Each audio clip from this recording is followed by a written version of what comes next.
नमस्कार, आदाब, सत श्री अकाल, जय भीम, जोहार। मेरा नाम है नवीन कुमार। क्या 2014 के बाद पहली बार भाजपा के पोस्टर से नरेंद्र मोदी का चेहरा हटने वाला है? यह सवाल आपको अजीब लग सकता है, लेकिन है बहुत वाजिब और इसको समझना ज्यादा मुश्किल नहीं है। देखिए कि विपक्ष की सरकारें गिराने में पीएचडी करने वाली भारतीय जनता पार्टी हरियाणा में बुरी तरह लड़खड़ा गई है। कांग्रेस अब फ्रंट फुट पर खेल रही है। आपको पता ही होगा कि 3 निर्दलीय विधायकों ने नायब सिंह सैनी सरकार से समर्थन वापस ले लिया था। अब पुंडरी से विधायक रणधीर गोलन, नीलोखेड़ी से विधायक धर्मपाल गोंदर और चरखी दादरी से विधायक सोमवीर सांगवान ने गवर्नर को समर्थन वापसी की चिट्ठी भी भेज दी है। इससे मुख्यमंत्री नायब सिंह सैनी की सरकार अल्पमत में आ चुकी है। इसके बाद एक्शन मोड में आई कांग्रेस पार्टी ने गवर्नर बंडारू दत्तात्रेय से मिलने के लिए समय मांग लिया।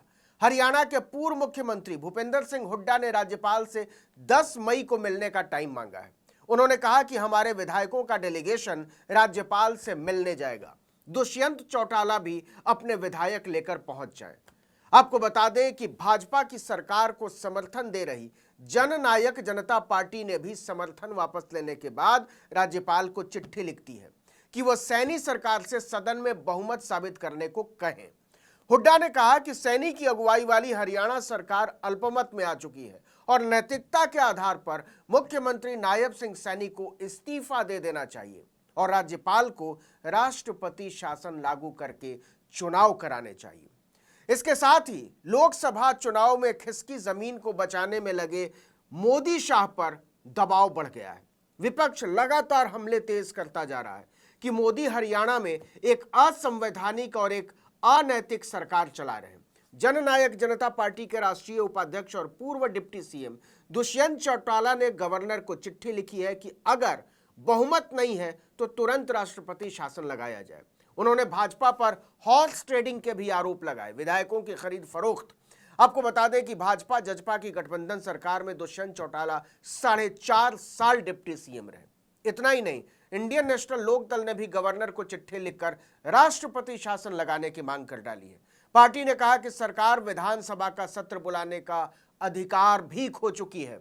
अब जरा समझिए कि कैसे हरियाणा की भाजपा सरकार मुश्किल में फंस गई है। 90 सदस्यों की विधानसभा में इस समय 88 विधायक है, मतलब बहुमत का आंकड़ा 45। अब देखिए कि बीजेपी के पास 43 विधायकों का समर्थन है। इनमें 40 भाजपा के, 2 निर्दलीय और 1 हरियाणा लोकहित पार्टी का विधायक। मतलब बहुमत के लिए कम से कम 2 और विधायकों की जरूरत है। ऐसे में बीजेपी के पास सरकार बचाने के 3 रास्ते बचते हैं। पहला, दुष्यंत चौटाला की जजपा के 10 में से 6 विधायक पार्टी से नाराज चल रहे हैं।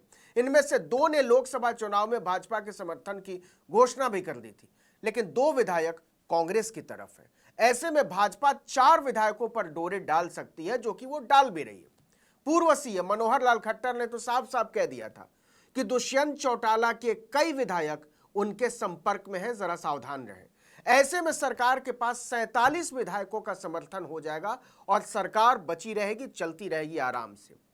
सरकार बचाने का दूसरा तरीका यह है कि सरकार से समर्थन वापस लेकर लोकसभा चुनाव में कांग्रेस को समर्थन देने वाले निर्दलीय विधायकों को मनाकर भाजपा फिर से अपने पाले में ले ले। यह ज्यादा आसान होगा, क्योंकि ऐसे में किसी विधायक की सदस्यता भी नहीं जाएगी, कोई संवैधानिक संकट नहीं खड़ा होगा और सरकार जैसे चल रही है वैसे ही चलती रहेगी। लेकिन मुश्किल यह है कि उन विधायकों पर हुड्डा का प्रभाव इस समय ज्यादा है, तो यह उतना आसान भी नहीं है जितना खट्टर मानकर चल रहे हैं। तीसरा रास्ता, जजपा के नाराज 6 विधायक अगर विपक्ष के प्रस्ताव मत या अविश्वास प्रस्ताव के दौरान विधानसभा से गैरहाजिर हो जाते हैं तो सदन में 82 सदस्य ही रह जाएंगे। ऐसे में बहुमत का आंकड़ा 42 हो जाएगा और 43 विधायक जो कि भाजपा के हैं उससे ही सरकार बच जाएगी। इस बीच पूर्व मुख्यमंत्री मनोहर लाल खट्टर पानीपत में राज्य मंत्री महिपाल ढांडा के घर पहुंच जाते हैं। वहां उन्होंने जजपा के देवेंद्र बबली और जोगीराम सियाग समेत 3 बागी विधायकों के साथ बैठक की।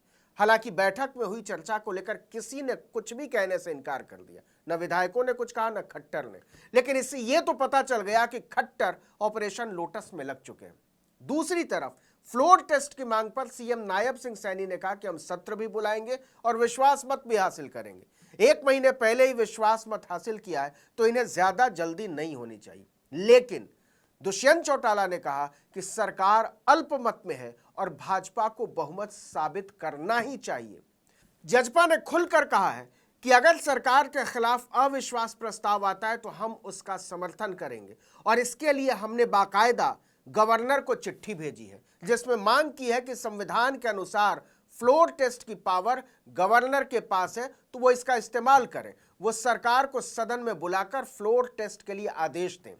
अब दुष्यंत चौटाला का खेल भी समझिए। बागी विधायकों को मनाने में नाकाम महसूस कर रहे दुष्यंत ने अपनी टोपी उतारकर हुड्डा के माथे पर डाल दी है। ये एक तरह से हुड्डा के सामने आत्मसमर्पण भी हो सकता है और पीछे से भाजपा के पक्ष में गेम प्लान भी हो सकता है। दुष्यंत चौटाला की बात गौर करने वाली है। उन्होंने कहा अब कांग्रेस को यह कदम उठाना है कि क्या उनके 30 और उनके समर्थन वाले विधायक और विपक्ष के दूसरे एमएलए भाजपा की सरकार को बदलना भी चाहते हैं।